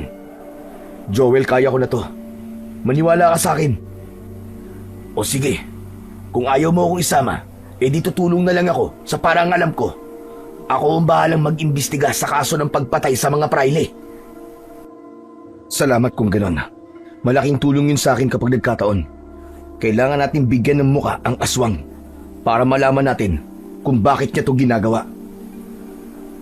Sige, ako nang bahala, Bernardo. O siya, sige na. Mabuti pa'y bumaba ka na at baka hinahanap ka na sa pwesto mo. Ama ka, pero bago ako umalis, may iaalok ako sa'yo. May lumang kubo sa dati naming bukid. Matagal na yung di nagagamit at medyo luma na. Pero pwede pa rin pagtiyagaan na tirhan kung gusto mo. Doon ka na muna manatili. Talaga? Saan ba yun? Sa may timog ng baryo. Malapit na sa dulo ng baryo. Malayo yun at hindi madalas napuntahan ng mga tao. At kapag may lalapit, makikita mo agad. Makakapaghanda ka o kaya makakapagtago ka kung kinakailangan. Ayos yun. Malaking tulong yun sa akin. Hindi ko na kailangan pang mag-alala kung saan ako matutulog o kung saan magsisimula ang aking plano. Sige, doon na lang ako. Salamat, Joel. Walang anuman. O siya, kailangan ko na talagang umalis. Ngumiti si Joel bago dahan-dahang naglakad palayo. At habang lumalayo siya, nanatiling nakatitig si Bernardo sa kanyang kaibigan. Napangiti siya sa kabaitan nito at katapatan. Nang hindi niya na makita si Joel, muling ibinaling ni Bernardo ang paningin niya sa kuweba. Naglakad siya palapit dito. Hinawakan niya ang bato at muli itong ibinalik sa bunganga ng yungib. Ginawa niya ito upang kapag may ibang dumating, aakalain nila na nasa loob pa rin siya. Nang matapos ay lumayo siya at piniling magpahinga muna bago bumaba sa baryo. Samantala, habang nagpapahinga, ay bigla siyang napasinghot ng may maamoy na kakaiba. Mabaho yun at masangsang, parang bulok na karne. Tinignan niya ang paligid at sa may bandang ibaba niya, nakita niya ang isang patay at naaagnas na bayawak. Agad niyang naisip na dalhin ito sa loob ng kuweba. Makalipas ang ilang oras, unti-unti nang dumilim ang paligid. Nagsimula na siyang maglakad pababa ng bundok. Nang marating niya ang baryo, naging maingat siya sa kanyang paglalakad. Dumaan siya sa mga sulok-sulok at sa ilang madidilim na bahagi upang walang makakita sa kanya. Nang marating niya ang kubo, saglit siyang naglinis at nang matapos, pinili niya muna na magpahinga. Tahimik sa loob ng kubo. Malaya siyang nakakapag-isip ng kanyang mga gagawin sa mga susunod na gabi. Subalit makalipas ang ilang sandali ng kanyang pamamahinga, bigla siyang nakarinig ng isang kakaibang tunog mula sa di kalayuan. May umuungol na parabang nasasaktan. Ano yun? Pinakinggan niya itong mabuti at napagtanto niyang nagmumula ito sa isang tao. Hindi niya maiwasang mag-alala, lalo pat ang nasa isip niya ay baka may taong napahamak at nangangailangan ng tulong. Dahan-dahan siyang tumayo at sumilip sa labas ng kubo, pero wala siyang nakita na anuman. Ngunit ang tunog ay kanyang muling narinig at mas luminaw. Doon na siya nagdesisyon na lumabas. Naglakad siya ng dahan-dahan at sinundan ang pinanggagalingan ng tunog. Sa di kalayuan, sa ilalim ng isang puno, nakita niya ang isang matandang babae na wala halos saplot sa katawan. Nagpapahid ito ng langis sa kanyang buong katawan. Biglang napansin ng binata na ang katawan ng babae ay nagbabago. Pagkaraan ng ilang sandali, bumabaluktot ang katawan nito, pabaliktad. Humahaba din ang kanyang mga kuko at biglang lumitaw ang matutulis na pangil sa bibig nito. Hindi maaari. Isang aswang. Hindi nagawang kumilos ni Bernardo dahil sa pagkabigla. Nakatitig lang siya sa babae na tuluyan ng naging anyong halimaw. Kumilos ito ng mabilis at biglang naglaho sa dilim. Nang may masmasan, ay bumalik siya agad sa kubo. Alam niyang kailangan niyang maganda. Naghalungkat siya sa mga gamit na naiwan sa kubo ng pamilya ni Joel. May nakita siyang malaking panyo at ito ang ginawa niyang pantakip sa kanyang muka upang maitago ang kanyang pagkakakilanlan. Nakapatong ang tela sa kanyang ilong at baba at pagkatapos ay kumuha siya ng t-shirt at ipinatong yun upang mas maayos ang pagtatago sa kanyang buong muka. Maingat siyang naglakad papunta sa bahay ng kanyang kaibigang si Joel. Hindi niya kayang itago ang natuklasang impormasyon sa kanyang kaibigan. Ilang minuto ay nasa harap na siya ng pintuan. Sandali siyang kumatok. Sino yan? Ako to, Joel. Papasukin mo ako, bilis. Agad na bumukas ang pinto at hinila siya ni Joel papasok ng bahay. Anong ginagawa mo dito? Ba't ka nagpunta dito? Alam mo naman na delikado, Bernardo. Alam ko, pero nagpunta ako dito kasi may kailangan kang malaman.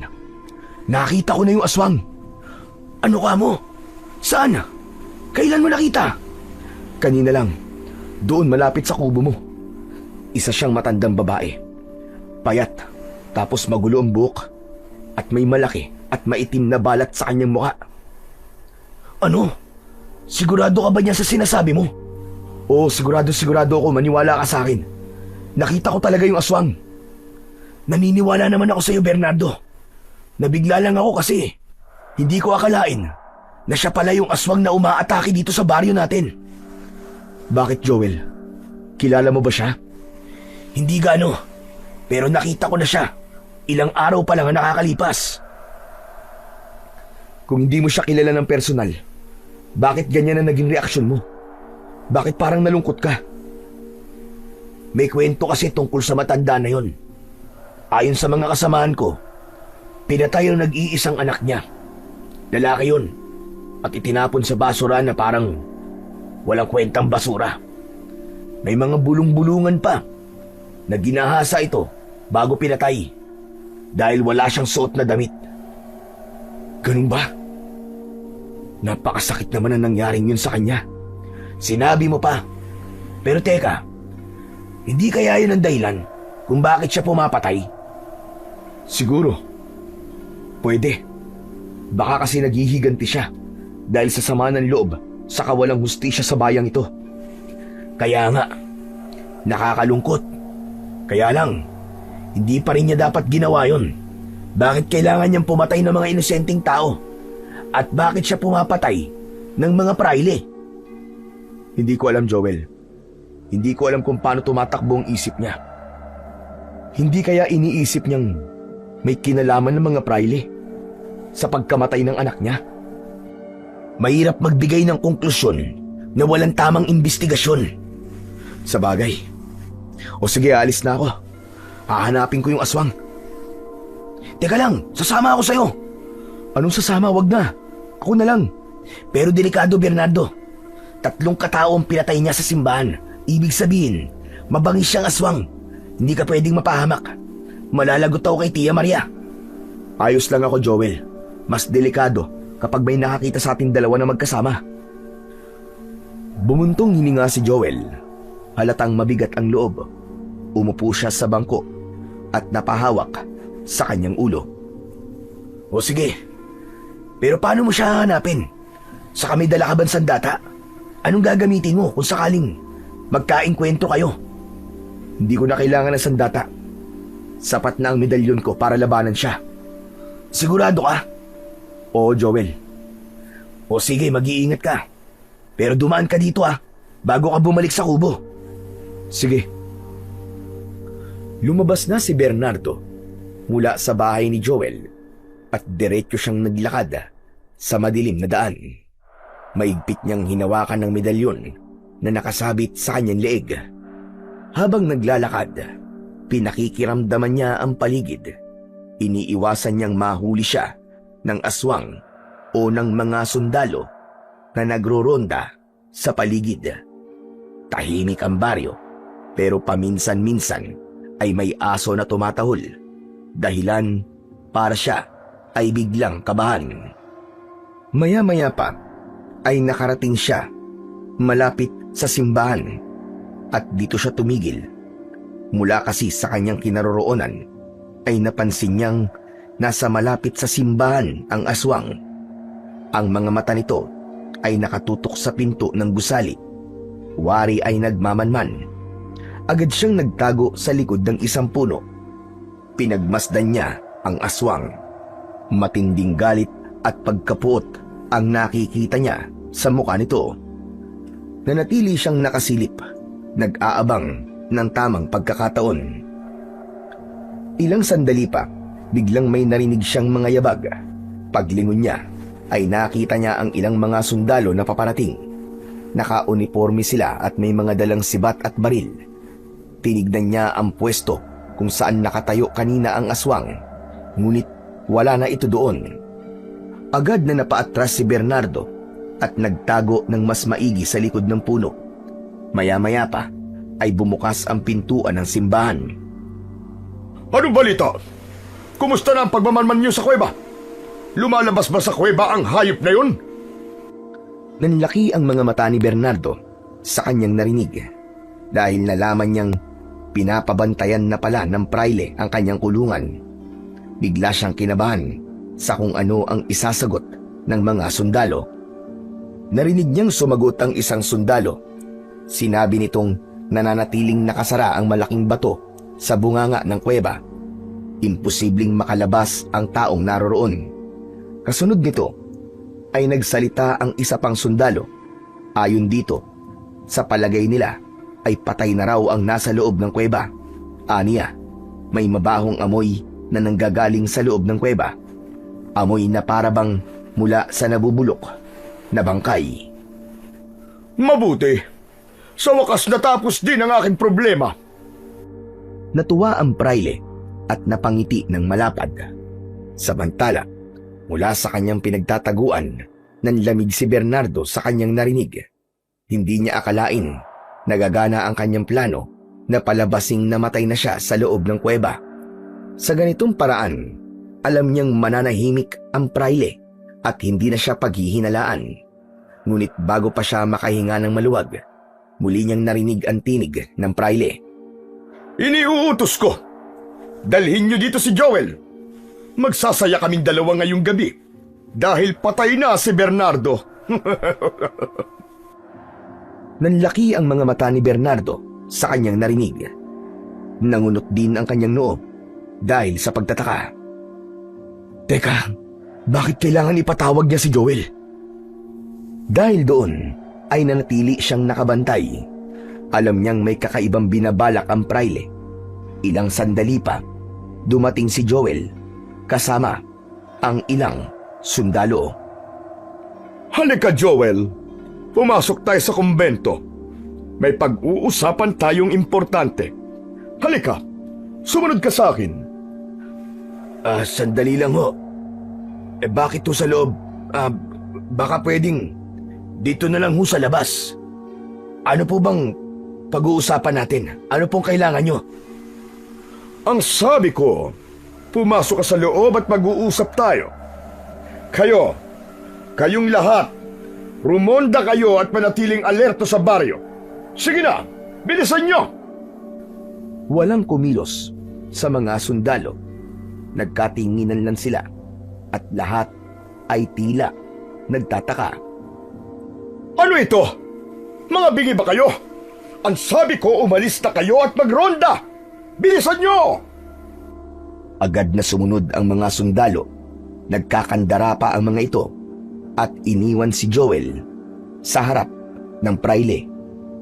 Dahan-dahan namang lumapit si Bernardo. Nagtago ito sa malalaking bato at sumilip. Nakita niya ang praile at si Joel na diretso sa loob ng kumbento. Kaya naman mas lumapit pa siya hanggang sa mismong makarating siya sa tabi ng kumbento. Lumapit siya sa may bintana sa bandang likod at doon sumilip. Sa loob, inilabas ng praile ang isang bote ng alak at 2 baso. Joel, maupo ka. Magsaya tayo. Anong magsaya? Sumama lang ako dahil akala ko may papagawa kayo sa akin. Pero mag-iinuman lang pala. Baka maaari na akong umuwi. May trabaho pa kasi ako bukas. Huwag ka magmadali. Saka huwag mong isipin ang trabaho. Kailangan kasi natin magdiwang dahil tapos na ang problema ko. Wala na si Bernardo. Ikaw ang dahilan kung bakit nangyari yon. Dahil ikaw ang nakahuli sa hayop na yon. Kaya maupo ka. Maglalasing tayo. Pasensya na, Padre. Pero hindi ako mahilig mag-inom. Ano ka ba? Isang baso lang para sa akin. Paulit-ulit siyang kinulit ng praile. Kaya kalaunan ay napapayag na siyang uminom. Ilang lagok pa lamang ay napansin ng binata ang kakaibang kilos nito. Hinahawakan siya ng praile sa balikat at dahan-dahang dumudulas pababa sa kanyang tiyan. Padre, nung ginagawa niyo, tumigil kayo. Ngunit tumawa lang ang praile. Walang bahid ng hiya. Huwag ka na magpumiglas. Hayaan mo lang ako. Biglang napatayo si Joel, ngunit hinawakan siya ng praile. Umupo ka lang at tumahimik ka, ha? Ikaw ang tumahimik. Bastos ka. Praile ka pa naman, pero balasubas ang ugali mong hayop ka. Handa si Joel na ipagtanggol ang kanyang sarili laban sa mapagsamantalang praile. Ngunit bigla siyang natigilan nang makitang naglabas ito ng baril at itinutok sa kanya. Sige, tumanggi ka. At mamamatay ka mismo sa kumbentong ito. At isusunod ko ang lahat ng miyembro ng pamilya mo. Palalabasin kong mga taksil kayo at papupugutan ko kayo ng mga ulo. Pati na ang ina ng kaibigan mong si Bernardo. Namilog ang mga mata ni Joel. Teka, paano mo nalaman ang tungkol sa amin? Marami akong mga mata at tenga. Walang lihim na hindi ko kayang alamin. Natahimik si Joel. Sa pagkakataong yun, ay alam niyang nasukol na siya at hindi niya alam kung ano ang kanyang gagawin. Pumayag ka na kasi. Pagbigyan mo na ako. Tataas ang ranggo mo. Ano pang gusto mo? Kaya kong ibigay ang lahat. Magsabi ka lang. Mas lalong nag-alab ang galit ni Joel. Nanginginig na siya sa pagkasuklam. Samantala sa labas, ganun din ang nararamdaman ni Bernardo. Gusto niya nang sumugod. Kaya naman, naglakad siya ng dahan-dahan papunta sa harap. Ngunit bigla siyang napatigil nang mapansin ng isang anino sa pintuan ng kumbento. Nasa harap mismo ang aswang. Nakalugay ang magulong buhok nito. Kita sa mga mata nito ang matinding pagkapuot. Nagngangalit din ang panga nito, habang ang kuko ay mas lalong humaba at ikinaskas yun sa kahoy. Isang malakas na ungol ang pinakawalan ng halimaw. Kasunod nito ay ang pagbangga ng katawan nito sa pintuan. Muling umatungal ang aswang, mas mabagsik. Walang ano-ano ay binangga nito ang pinto at tuluyan na yung nabuksan. Agad itong sumugod patungo sa praile. Nabitiwan ni Joel ang baso at napaupo sa sahig dahil sa matinding pagkabigla at takot. Humarap ang praile. Mabilis na kinuha ang krus na nakasukbit sa kanyang leeg at itinaas ito. Napaatras ang aswang, nanginginig na tila tinatablan ng banal na simbolo. Huwag ka lalapit! Huwag ka lalapit! Halimaw ka!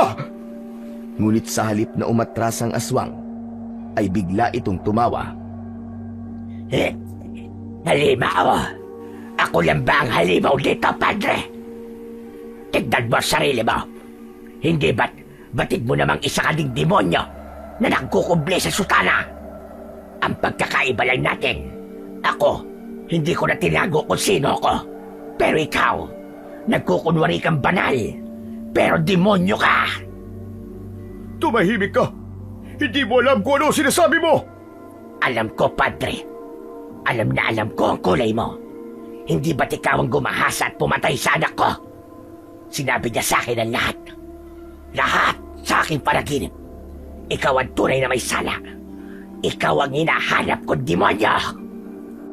Nalaman ni Joel ang katotohanan. Ang praile pala ang tunay na pumatay sa anak ng matanda. Kaya pala walang tigil itong nagbabalik para patayin siya. Galit na galit ang praile. Nanginginig ang kanyang mga kamay. Sa pagmamadali niyang umatras, bigla siyang nadapa sa sahig. Napigtas ang pinakatali ng kanyang kwintas. Nahulog ang krus. Nang tumayo ang praile, agad niyang itinutok ang baril at sunod-sunod na nagpaputok. Ngunit hindi man lang natinag ang aswang. Sa isang iglap, lumapit ito at lumundag. Diretsyong nilusob ang praile. Bumagsak silang dalawa sa sahig at paulit-ulit siyang kinakalmot ng aswang. Hanggang sa nagawa nitong ibaon ang matutulis nitong kuko sa kanyang dibdib. Dinukot ng aswang ang puso ng pari. Tumigil ang sigaw ng pari. Nanlaki ang mga mata at tuluyang nawalan ng buhay. Pagkatapos, dahan-dahang bumaling ng tingin ng aswang kay Joel. Lumapit ito. Mabangis ang mga mata. Ikaw naman. Huwag mo akong sasaktan. Hindi mo ako kalaban. Lahat ng tao kalaban ko. At pagkain ka pa rin sa mga mata ko. Biglang dumating si Bernardo. Napatingin dito ang aswang. Naging kapansin-pansin ang biglang pangihina nito. Napaluhod ito at napatitig kay Bernardo. Sino ka? Bakit may taglay kang kapangyarihan? Hindi siya sinagot ni Bernardo. Tinulungan niyang tumayo si Joel. Aalis na sila nang biglang magsalita ang aswang. Pakiusap. Patayin mo na ako. Nakapaghiganti na ako. Gusto ko nang magpahinga. Hindi ako pumapatay ng kahit na anong nilalang na walang laban. Kung ayaw mong gawin, ako na lang. Sa isang iglap, buong lakas na isinaksak niya yun sa kanyang sariling dibdib. Kasabay ng isang nakakabinging sigaw, binunot ang sariling puso. Napahiga siya sa sahig hanggang sa mawalan ng buhay. Bernardo, salamat. Kung di ka dumating, baka pinatay niya na ako. Walang anuman, kaibigan. Hindi ko hahayaang may masamang mangyari sa'yo. Hindi ko akalaing pipiliin niyang wakasan ang sarili niyang buhay. Kaya nga eh. Pero teka, ano na mangyayari ngayon? Oo nga pala, umalis ka na. Sige na. Baka may dumating na mga sundalo. Ako nang bahala dito. Sige, aalis na ako. Mag-iingat ka, Joel. At nais ko nga palang sabihin sa'yo na baka umalis na lang din kami dito sa baryo. Isasama ko si nanay. Hindi na sila nag-aksaya ng oras. Magkasama silang naglakbay patungo sa ibang bayan, malayo sa kanilang baryo. Samantala, nanatili si Joel sa kanilang baryo, hindi na muling nabanggit ang nangyari sa kumbento at itinuon niya ang kanyang sarili sa tungkulin bilang kawal. Nakilala siya bilang isang matapat, marangal at makatarungang bantay ng bayan. Si Bernardo naman at ang kanyang ina ay naging maayos ang pamumuhay sa bagong baryo. Wala nang nakakaalam ng tunay niyang pagkatao. Siya ay naging isang simpleng mamamayan, isang magsasaka, nakilala sa pagiging simple, tahimik at mabait na tao. Ngunit hindi nila alam na ito ay anak ng isang bathala.